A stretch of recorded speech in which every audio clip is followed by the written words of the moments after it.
आइए फ्रेंड्स, फिर हम लोग एक नए वीडियो की शुरुआत कर रहे हैं। और जैसा कि आपको पीछे जहाँ तक वीडियो में क्वेश्चन मिला है उसके आगे हम लोग क्वेश्चन करने वाले हैं। और आपको पुनः बता दें कि हम लोग जो है बहुपद चैप्टर पढ़ रहे हैं क्लास 10th का, और उसमें भी हम लोग ऐच्छिक पढ़ रहे हैं। ऐच्छिक में जो है आज हम लोग क्वेश्चन नंबर 3 लिखे हुए हैं बोर्ड पर, और इसको सॉल्व करने का प्रयास करते हैं। कह रहा है कि यदि बहुपद x Q minus 3x square plus x plus 1 के शून्य a माइनस बी कॉमा ए और a प्लस बी है तो a और b का मान ज्ञात है। तो सबसे पहले हम लोग को क्या लिखना होगा दोस्त? सॉल्व। क्या लिखना होगा? सॉल्व। अब यहाँ पर आप लोग देख रहे हैं अल्फा इजिकल टू जो है वो दिया हुआ है a माइनस बी, फिर बीटा इजिकल टू दिया हुआ है a, और गामा इजिकल टू दिया हुआ है a प्लस बी। ठीक है ना? अब यहाँ पे लिखेंगे त्रिघात बहुपद में शून्यकों का योग। अब शून्यकों का योग क्या होता है? Alpha plus beta plus gamma बराबर क्या होता है? माइनस बी बटा ए। अब आप ध्यान से देखने का प्रयास कीजिएगा कि अल्फा का वैल्यू हम लोग क्या लिखे हैं? ए माइनस बी, प्लस बीटा का वैल्यू क्या लिखे हैं हम लोग? ए, प्लस गामा का वैल्यू हम लोग क्या लिखे हैं? ए प्लस बी बराबर माइनस बी। तो ये जो है ये हमारा समीकरण है ना, चाहे बहुपद है। तो इसमें माइनस बी तो ये होगा, यानी कि माइनस तो एगो है और यहाँ पर से आ रहा है -3। क्या आ रहा है? -3। और ए के जगह पर यहाँ पे कुछ नहीं है तो 1 है। यस या नो? यस। अब यहाँ पर ध्यान दीजिएगा कि ये b जो है प्लस में है और ये b जो है माइनस में है, और यहाँ पर a है, यहाँ पर भी a है और यहाँ पर भी a है। तो कितना a हो जाएगा? 3a बराबर यहाँ पर प्लस क्या हो जाएगा? 3 हो जाएगा। हो जाएगा कि नहीं? तो a बराबर 3 बटा 3 हो जाएगा, 3/3 तो 1 हो जाएगा। यानी a बराबर कितना निकल गया? 1। ठीक है, पुनः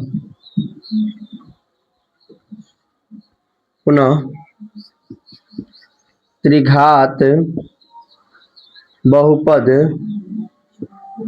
में शून्यकों दो करके शून्यकों का योग में त्रिघात बहुपद में दो करके शून्यकों का योग। तो alpha beta plus beta gamma plus gamma alpha equal to क्या होता है? c बटा ए। अच्छा, एक और चीज समझ लीजिए, आप लोग भी समझ लीजिए, इसको alpha into beta into gamma पर भी डायरेक्ट बनाते तो बन जाता। ठीक है ना? लेकिन क्या होता है ना कि आप लोग जिस सिस्टमेटिक ढंग से याद करते हैं, जैसे पहले याद किए हैं शून्यकों का योग, फिर उसके बाद याद किए हैं दो करके शून्यकों का योग, और तब याद किए हैं गुणनफल। ठीक है ना? तो कोई दोनों में से रख करके बनाइएगा तो आसानी से बन जाएगा, क्योंकि एगो तो हम लोग निकाल चुके हैं। ठीक है, आगे देखिएगा, आगे क्या है? अब आप देख रहे हैं अल्फा और बीटा। तो अल्फा के जगह पर कितना है? a minus b. अब बीटा के जगह पर कितना है? a। ठीक है ना?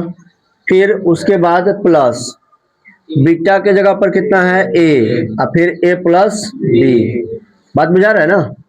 फिर प्लस, अब a plus b into a minus b बराबर c। c की जगह पर कितना हो जाएगा? कुछ नहीं है तो 1 हो जाएगा, और 1 के जगह पर क्या होगा? तो 1 होगा। 1 की जगह पर क्या हो जाएगा? 1। अब यहाँ पर देखिएगा, जहां भी a दिख रहा है वहां पर वैल्यू पुट करना है कितना? क्योंकि a का मान हम लोग क्या कर लिए हैं? निकाल लिए। तो यहाँ 1 माइनस बी हो जाएगा। बोलिए हाँ या ना? अब फिर गुना में क्या हो जाएगा? 1। तो 1 लिखने की कोई जरूरत है? 1 से गुना होगा तो वही हो जाएगा। फिर यहाँ देखिए, यहाँ पर क्या हो जाएगा? 1 हो जाएगा। और फिर 1 प्लस बी हो जाएगा, यानी इसको डायरेक्ट 1 प्लस हम लोग क्या लिख लेंगे। बात समझ में आ रहा है ना। कैसे आप समझे कि एक से गुणा कराएंगे तो वही हो जाएगा, फिर यहाँ एक आ रहा है तो एक लिखते रहे, ठीक है ना। फिर आगे देखिए प्लस, यहाँ पर एक की जगह पर 1 प्लस बी और फिर 1 माइनस बी, 1 माइनस बी। बात समझ में आ रहा है। अब यहां पर देखिएगा ये 1 minus b plus 1 plus b, ठीक है। अब प्लस, अब इसको जब गुणा कराएंगे तो 1 माइनस बी स्क्वायर हो जाएगा कि नहीं। अरे ए plus b into a minus B का ए स्क्वायर माइनस बी स्क्वायर होता है, तो एक का स्क्वायर एक होता है, एक का स्क्वायर दूसरा थोड़े होता है जी। अब बी का स्क्वायर बी स्क्वायर हो जाएगा। इधर क्या आ रहा है, एक एक। बात समझ में आ रहा है। अब यहाँ पर देखिएगा ये माइनस में है और ये प्लस में है। अब यहाँ पर देखिए एगो एक, दो और यहाँ पर है एक, कितना हुआ 3। इधर क्या बच गया माइनस बी स्क्वायर, तो माइनस बी स्क्वायर बराबर इधर क्या आ जाएगा 1। अब माइनस में क्या आ जाएगा, नहीं समझ में आया। यानी कि हमने क्या किया कि एक जो था मतलब 3 जो जोड़े थे उसको उधर लेके चले गए, ठीक है। क्लियर हुआ। अब यहाँ पर देखिए, अब जब इसको घटाएंगे तब माइनस बी स्क्वायर बराबर -2 आ जाएगा। अब ये माइनस से माइनस चला जाएगा, तो अगर मैं कहूं कि बी स्क्वायर बराबर आपने 2 लिखा है, सही बात है, तो मैंने कहा कि b बराबर प्लस माइनस रूट 2 लिखिएगा, तो कोई दिक्कत है क्या। स्क्वायर हटेगा तो प्लस माइनस रूट, बोलिए यस या नो। तो आप चेक कर सकते हैं कि आंसर क्या होगा। और आप लोग को देखिए क्या बनाना है, आप लोग को कैसे बनाना है, ठीक है ना। आप लोग को शून्यकों का गुणनफल पर बनाना है, ये 2-2 कर पे नहीं बनाना है, ठीक है ना, क्योंकि वो आसान हो जाएगा आपके लिए। डायरेक्ट क्या होगा, जैसे alpha into beta into gamma बराबर में सी माइनस डी बटा ए। तब माइनस डी बटा क्या मतलब होता है, -1। अब बटा में क्या हो जाएगा 1। अब अल्फा के जगह पर क्या हो गया a माइनस बी, बीटा के जगह पर क्या हो गया a, और गामा के जगह पर क्या हो गया a प्लस बी। अब जहां पर भी 1 है वहां 1 रख दो, यहाँ पर भी 1 रख दोगे तो ये खत्म हो जाएगा। फिर यहाँ पर 1 प्लस क्या हो जाएगा b, यस या नो। अब a plus b into a minus b, तो a square minus b square. इधर बराबर में क्या आ रहा है -1, और ये भी क्या हो गया -1, ठीक है, दिख रहा है।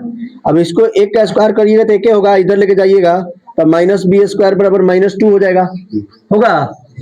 अरे नहीं समझ में आया, -1 हो जाएगा, और जब इसको जोड़ेंगे तो -2 नहीं हो जाएगा।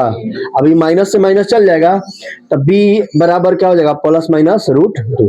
तो ये आप लोग बना लीजिएगा, ये थोड़ा सा आपके लिए बड़ा हो जाएगा, लेकिन कंसेप्ट सीख लीजिए, तो कंसेप्ट से आप कुछ भी कर सकते हैं।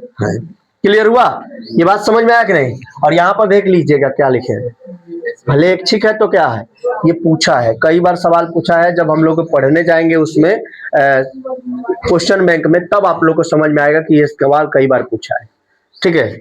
चलिए।